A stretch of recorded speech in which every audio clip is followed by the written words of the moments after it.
Hey dude, so I want to give you guys an update on my 1983 Maytag garbage disposal. So, I still have it. This is my favorite disposal I own. So, I'll turn it on, show you it in action. Just don't want to drop my phone in there because it would shred it.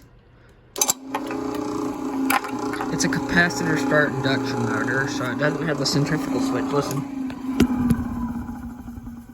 You don't hear that click on the spin down because it doesn't have that kind of switch.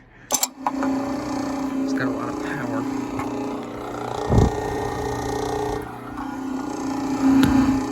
I'll turn it off and I'm going to unplug it so it doesn't accidentally switch on. Stick my... I can't really see inside look here.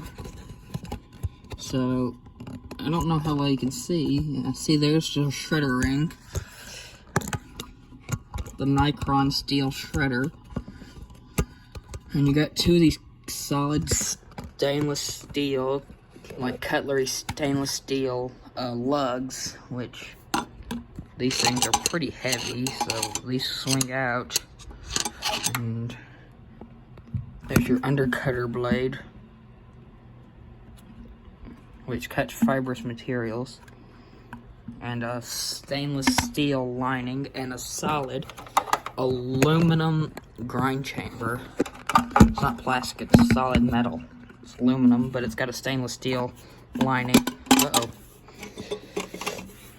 But here's a detailed look of the Maytag. Turn it upside down. Okay, so here's all the Maytag, made in the USA. None of that China pride. None of that China pride garbage. So, here it is. So, there is a better look at the Maytag garbage disposal. This is my favorite garbage disposal. That and that vintage GE disposal over there. So, yeah. Bye.